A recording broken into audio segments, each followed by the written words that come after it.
Alright guys, welcome back to another Darkness Ablaze deck profile here with Into One for Games.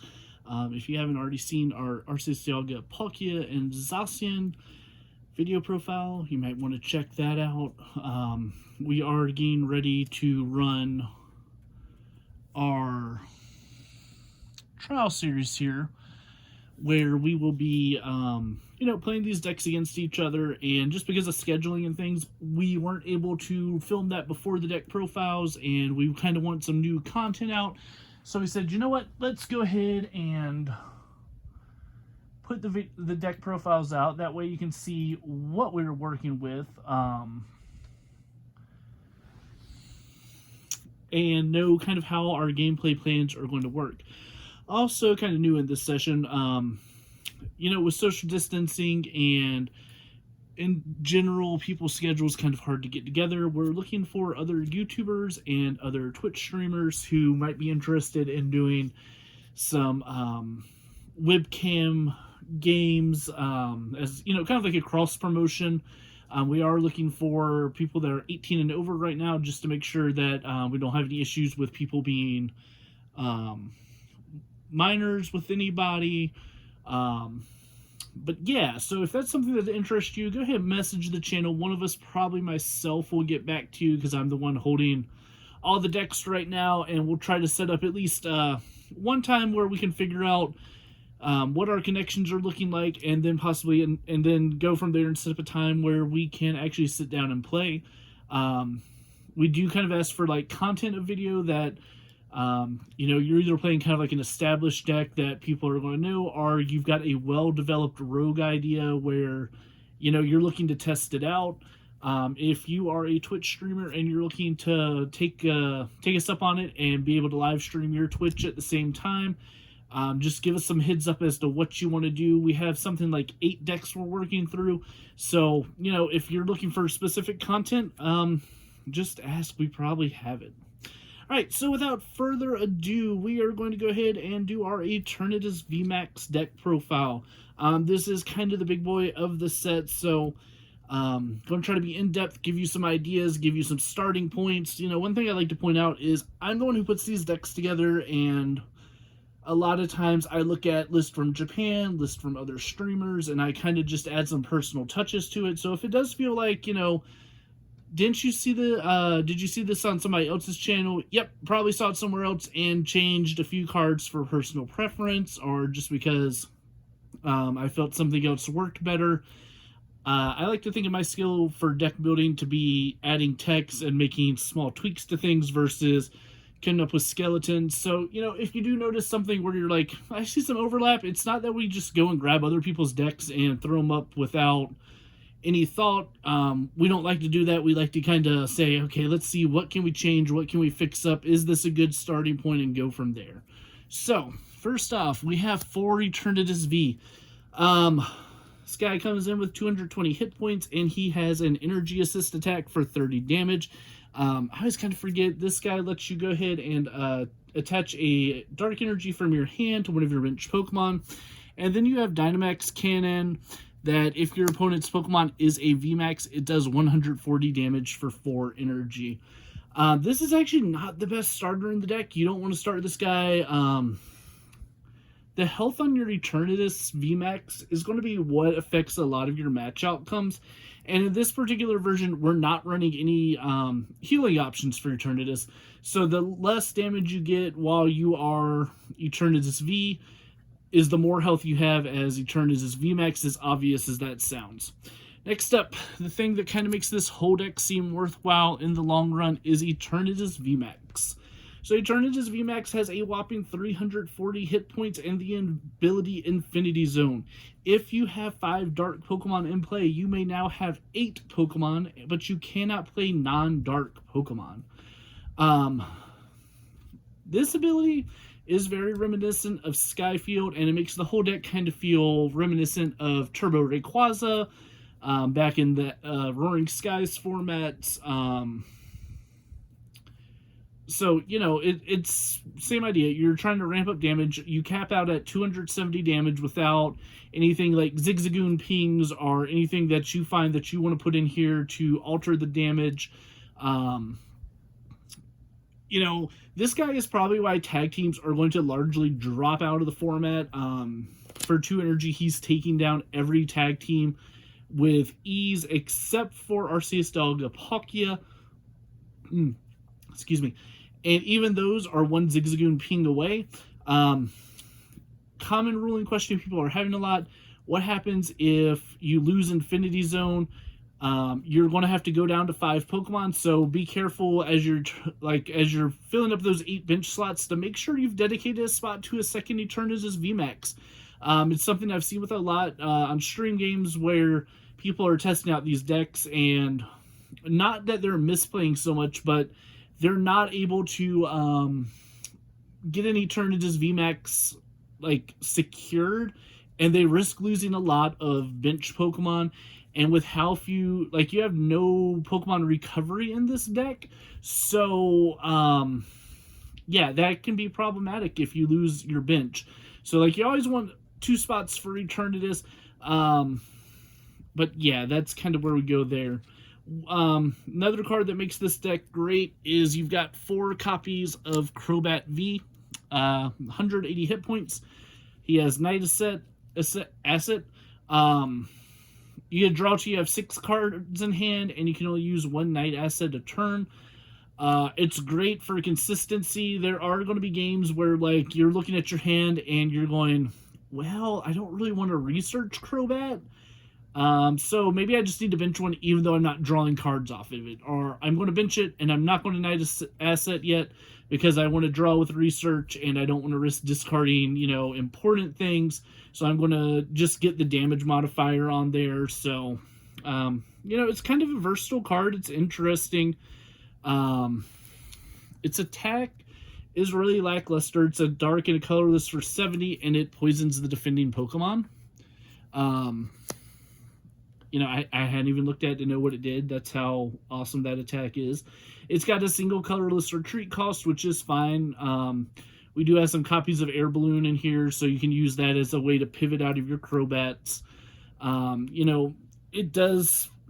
This is the only deck that I've played more than 1 or 2 Crobat V in, and that's because you can't play Dedenne in this deck because of the Infinity Zone ability. So next up, we have 4 copies of Galarian Zigzagoon. His Headbutt Tantrum ability is just there to help you round out numbers when you're trying to get knockouts on things. Overall, it's just a really solid card to fill up those 8 spaces on the bench. There's not much else to say about that. We have 1 copy of Absol from Team Up. His ability increases your opponent's basic Pokemon's retreat cost by 1. So it makes some of their pivots not as easy to pivot with. If they have something that has an Air Balloon attached, putting them at 0 retreat, and you're able to get them back up to 1 retreat. So against ADP Zacian, they have the Air Balloon on Zacian giving it 0 retreat. You give it 1 extra retreat here with Dark Ambition. It makes it a little harder for that guy to turn around without losing energy. The argument can be made to have a couple more of these guys, but I opted to take out 1 to put in a 3rd copy of the new Hoopa from this set. So Hoopa has an attack called Assault Gate for a single dark energy. It does 90 damage. However, if Hoopa was not on your bench and became active this turn, it doesn't do any damage. So it does kind of remind us of Thunderous Assault from Zapdos and Team Up. I think I'd rather trade off the 10 extra damage for the chance of doing no damage. I mean, 10 damage, there have been games where I've poked something for 10 damage just to finish a knockout, but, most of the time that's not going to do anything, and we've got the Zigzagoons that, accomplish that same 10 damage without having him in the active. So that's kind of our Pokemon lineup in this deck. So let's go on to trainers and supporters and all that good stuff. We have 4 copies of Marnie. Thing I've noticed about Eternatus is running it with some disruption in mind is the ideal way to play it. As I kind of get a build done and I get to play around with it a little more, I really think I want to try the deck with some hammers in it. Hammers are mainly going to be for the mirror match. But they can also slow other things down. If you hammer somebody and then you Marnie them to a 4-card hand and they don't draw out of it and they whiff an energy attachment, you're just in a good place. In this deck, happen to run only 3 copies of Professor's Research. I kind of touched on with Crobat that there are times where you'd rather conserve some of your dark Pokemon in hand, so you can't just research them. They're hard to bench because you haven't activated Infinity Zone yet, so on and so forth. We also have 3 copies of Boss's Orders. It's most consistent guest in the game right now. As we move away from GX's, Custom Catcher gets a little bit less use. You can just kind of use these to constantly go and attack what you want to attack. Yeah, going from there, we have 4 copies of Quick Ball. Everything except for Eternatus VMax in the deck is a basic Pokemon, so Quick Ball can get you anything out of the deck. So being able to Quick Ball for Crobat is great. Being able to hit Crobat for Galarian Zigzagoon and being able to drop a Headbutt Tantrum is great. It's just a lot of utility.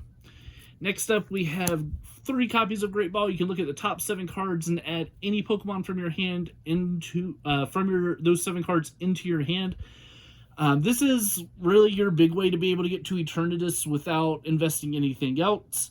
It's another card that if you get Marnie to a low hand, it does give you a chance to go into your Crobats without any investment like the Quick Ball. And, if you go back to our ADPZ video, I mentioned that, sometimes Quick Ball, like you go down to a small hand off of, say, Reset Stamp to 1 or 2. You get 2 and you draw your Quick Ball and you don't really want to Quick Ball either of those 2 cards, but you draw your Great Ball. You might not get your Crobat, but you're at least not burning a resource that you're not sure which one's the best to use. So I kind of like having, a free search like that. We also have 3 copies of Pokemon Communication. This is another way to be able to go into your Eternatus VMax. Of course, the downside is you have to put a Pokemon from your hand back into your deck. But all in all, super helpful. We also have 4 copies of Scoop Up Net. This is going to help you move your Hoopas. It's going to help you move your Galarian Zigzagoons. Gain the extra damage out of Galarian Zigzagoon, not having to worry about retreat cost with Hoopa. All super important things in this deck. For stadiums, we have 2 copies of Power Plant. You don't have any GX abilities, so, there's no downside to playing this card. And I'll talk about how I feel about this card overall once we get through the rest of the deck list. We have 1 copy of Black Market Prism Star. Your Pokemon that have a dark Pokemon that has any dark energy attached to it gives 1 less prize. So taking that 340 hit point Eternatus VMax from a 3-prizer to a 2-prizer is really frustrating. In general, being able to throw off the prize trade is really frustrating. So, Black Market's pretty great. Like I mentioned, we have 2 copies of Air Balloon. It provides free retreat to anything in the deck. We have 1 copy of Reset Stamp. I think I kind of touched on it when I talked about Marnie. Being able to disrupt your opponent a bit is always going to feel good. Especially if they've kind of got you on the back burner from, just a relentless attack on the turn before, or they knock out you knocked out their VMAX and they reset stamp you and then knock out your VMAX, and now you're down to 3 cards without a great response handy. I like it. I did forget, I said we have no Pokemon Recovery. We do play 1 copy of Ordinary Rod, which can be super helpful in recovering those things like Eternatus, Crobat, any 2 any 2 dark Pokemon that you need. You're probably not going to use it as much for the energy shuffle effect, but it's still there. This deck also plays 2 copies of the card Capture Energy. This is a card that I'm starting to see more and more in my decks that I'm making for Darkness Ablaze. And here especially in Dread End takes a dark and a colorless. So I can attach this, get a basically extra 30 damage from whatever I grab, as well as have my energy attachment for turn. It feels pretty good. Overall, it's a great card. And then the last thing we have in the deck is 8 copies of Darkness Energy. You just got to have them to attack. There isn't anything super spicy about 8. It's just a starting number. When you have a 2 energy attack, you don't want to whiff attachments. That's why we're not going a lot lower. But you also don't need a lot of attachments, and that's why we're not going a lot higher.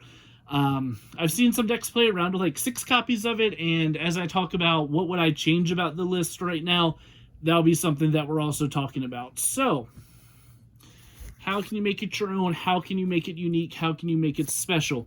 This is probably going to be the most popular deck that you will see on the ladder just because of its simplicity. And it's one of those decks where I want to clarify that just because it's simple to play doesn't mean it's going to be something that everybody wins with, and it doesn't necessarily mean that it's tier 1. When I say it's simple, all I mean is you're trying to bench as many Pokemon as you can to do more damage. It's not a hard strategy to figure out. So let's talk about just why we put some things in here. The 3 copies of Hoopa, I think especially early on when people are figuring out the format, they don't have a lot of cards. The new Decidueye that protects itself from GX Pokemon, sorry, not GX, but V Pokemon, I think is going to see a lot of play. And so having Hoopas to cycle through, give you your out to it, you're going to have to 2-shot them. They're going to have to 2-shot you. The nice thing you can do is, boom, take 90, scoop up net, pull up another one, boom, take 90, and you don't have the damage on any of your Hoopas. They're also just easy way to get that last little bit of damage in. The 270 damage that you're doing with Eternatus VMax does not knock out any other VMAXs at face value. Yes, you do have Galarian Zigzagoon to alter your damage, but between Zigzagoon and Scoop Up Net, you have a total of 8 extra damage, and that 8 extra damage is enough to give you a knockout on one other VMAX if you spend 7 in any combination of Scoop Up Nets and Galarian Zigzagoons, and that's not a trade I'm necessarily willing to make. If I can, come ping you for 270 and then come in and use Assault Gate to finish you off, that's great. Especially like early turn 2, if I start this guy and I bench another one, I can Scoop Up Net, go into the other one, and Assault Gate like a Jirachi for like just a really quick, easy prize there. I just think Hoopa's a great attacker for that reason. If I start seeing Decidueye die down, I would go down to 2 Hoopas just because I still like having Hoopa for that finish and cleanup, but you don't need as many for dealing with Pokemon that block V attacks right now. I think it's in Legendary Heartbeat that we come up with a Altaria that blocks GXs and Vs, and when we have 2 Pokemon that can block the Vs, I think you worry about it even more. I was actually having this chat in a Twitch stream the other night as to why you do or don't discount Decidueye. I was telling the guy, I said, if you're sitting here in locals and you look around the room and you see nobody is playing Decidueye, you go to your 2 count and you put in whatever other cards you want. Now, he was talking about Cinescorch and we were talking about Volcanion, so I was like, playing 2 Volcanion in a room where there is no Hoopa, no Decidueye is great. In a room where there is tons of Decidueye, you might go to 3 or 4 copies of Volcanion and not worry about Victini V. But when, my rule of thumb is if I travel more than an hour to go to a tournament, I have to start to think decks like Decidueye are going to be more common, especially in what we call the, I'm trying to think of what I called them, but basically the weed out rounds where, in those first 2 or 3 rounds of the tournament, depending on if you're going to a cup or a regional, you run up into the odds of playing the Pokedads, the Pokemoms, the kid at locals who bought 2 theme decks and is running the 2 theme decks, and you inevitably find yourself against something like Quad Decidueye. You have to have an answer because those early 3 rounds of the tournament can put you in a really bad space. In a cup, in a regional, you might be okay to say, okay, round 1, I played the Quad Decidueye guy. He wasn't the best player. He's probably not going on to day 2. I'm just going to suck it up and take the loss. But on the other hand, you may have put yourself in a place where you're dealing with more Decidueyes than if you had won that match. So if you're hearing a lot of hype about Decidueye or about the Altaria when that comes out, I would automatically start thinking sticking with that 3 or 4 Hoopa count. I don't ever really think you need a 4th Hoopa, but some people feel better that way. Let's see. Other things I want to talk about. In this deck, I feel like Crushing Hammer is a great option of cards to play. If I were to play Crushing Hammer, it would be in 4s, and I would take out a Hoopa, 1 copy of Boss's Orders, 1 Ordinary Rod, and what was the other card that I talked about taking out? A copy of Power Plant. I feel like the hammers give you an edge in the mirror match, and we'll talk about some variants of this deck in a second. And so I said the variant match, I mean the straight attach and attack version, not any other version that you may see floating around. Even I might consider keeping my 3rd Boss's Orders and taking out the 2nd Power Plant. There's not a whole lot of Pokemon GX that have useful abilities in format right now. Pretty much you're stopping Dedennes, which is still great. Stamp Plant gets you into or keeps you in a lot of games that you might not have had business being in. Let's see.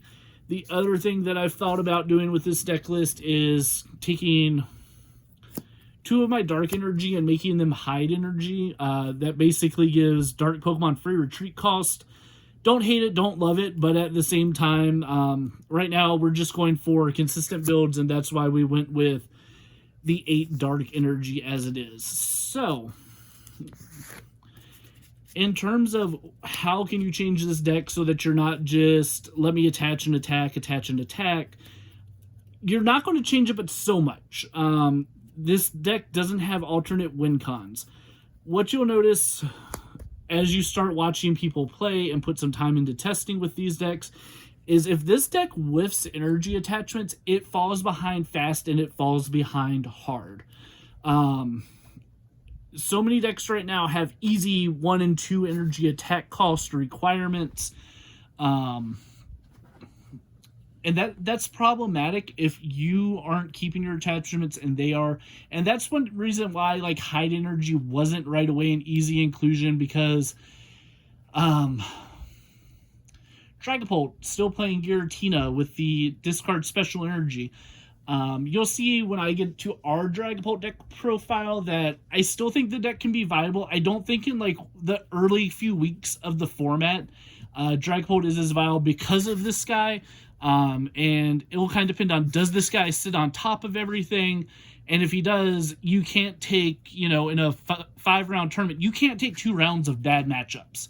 If this guy kind of goes to triangling with things like Salamence and Cinescorch and Charizard, taking 1 round where you might not be able to beat Eternatus is okay, but having an option, like if you go back to the first Dragapult list that we were seeing where it won that 8-person Japanese event and it had 4 hammers, 2 yell grunts, we're kind of going back in that direction where energy can become a problem for the opponent and energy can become a problem for you, for people playing similarly.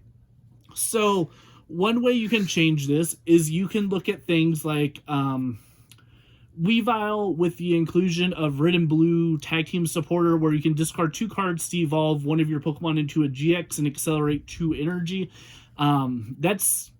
That to me is like you choose that or you choose hammers to sway the mirror match.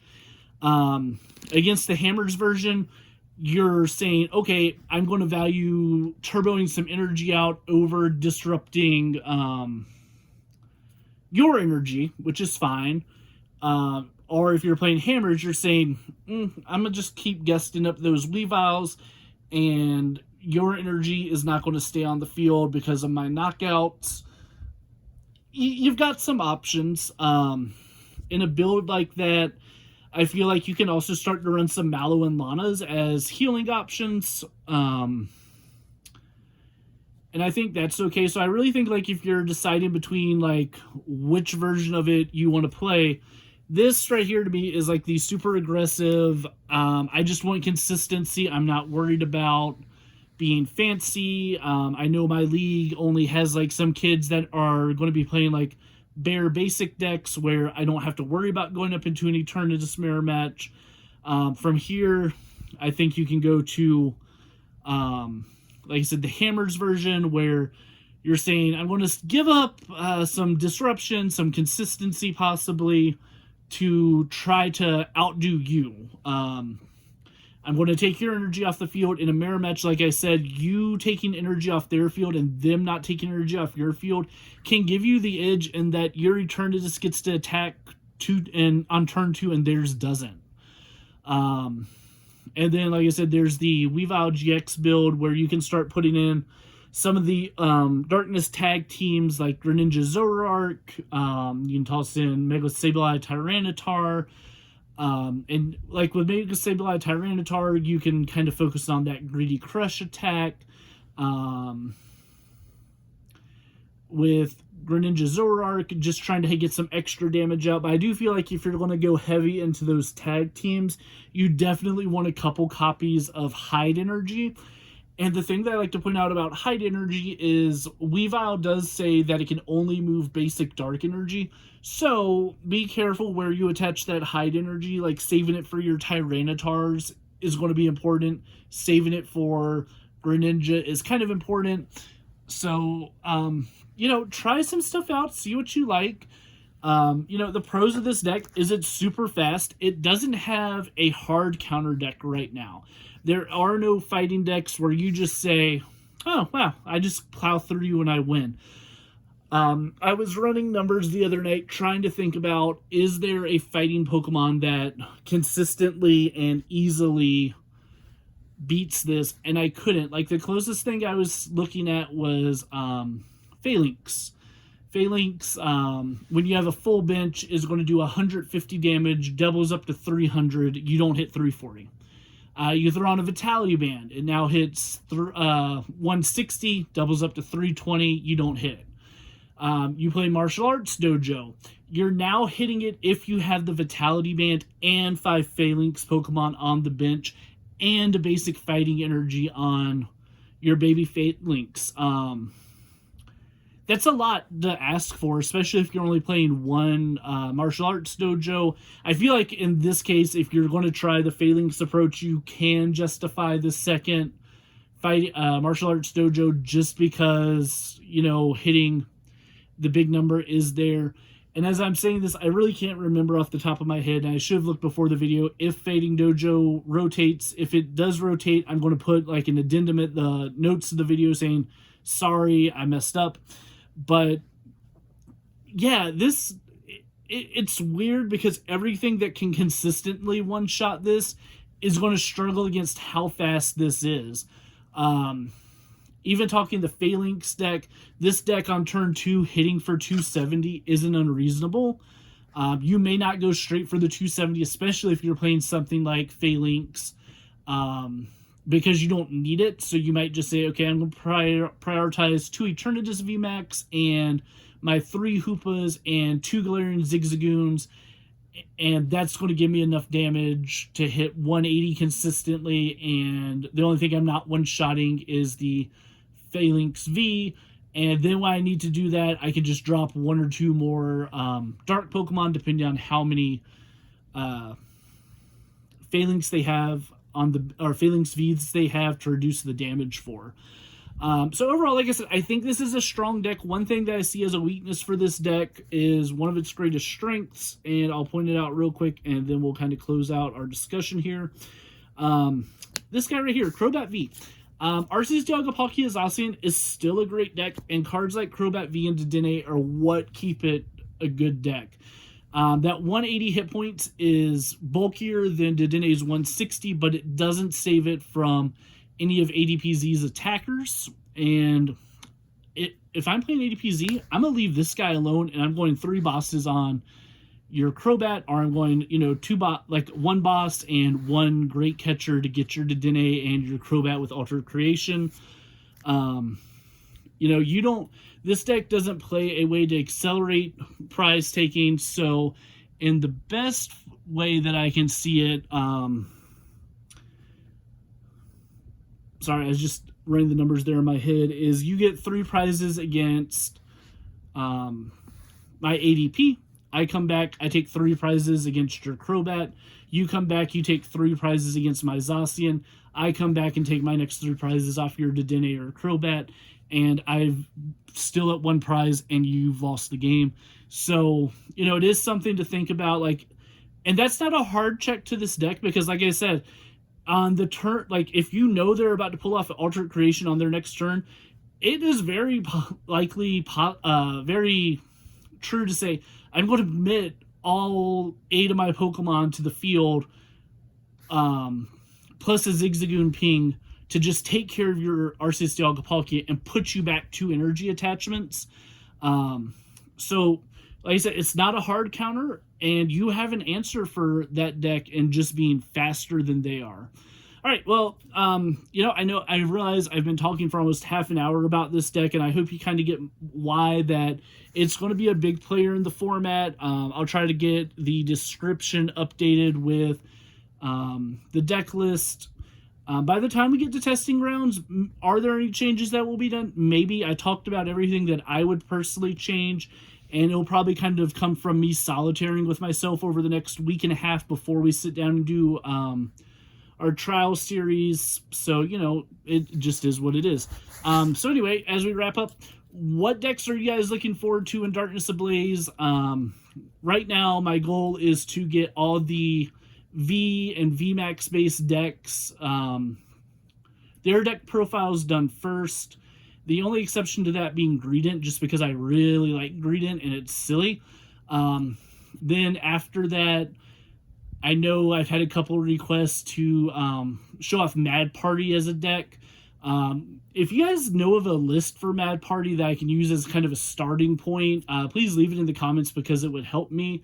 If there's a deck that you like the concept of and you'd like us to throw a list together, or if you'd like to send us a list and have us, you know, go through what we think about your list, or go through the list and talk about changes that we made to it, we'll do it as we have time. I'm a teacher, as you've probably heard me say several times in videos. I've got the summer off in the afternoons. I do teach summer school. So I have a lot of time to film these videos.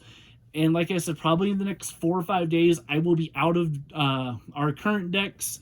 And I'll be starting to go into some of those, like I said, single prize attacker decks. So, you know, if you like what you saw, give a like and subscribe, and we will update you with more videos as we go. Have a good day.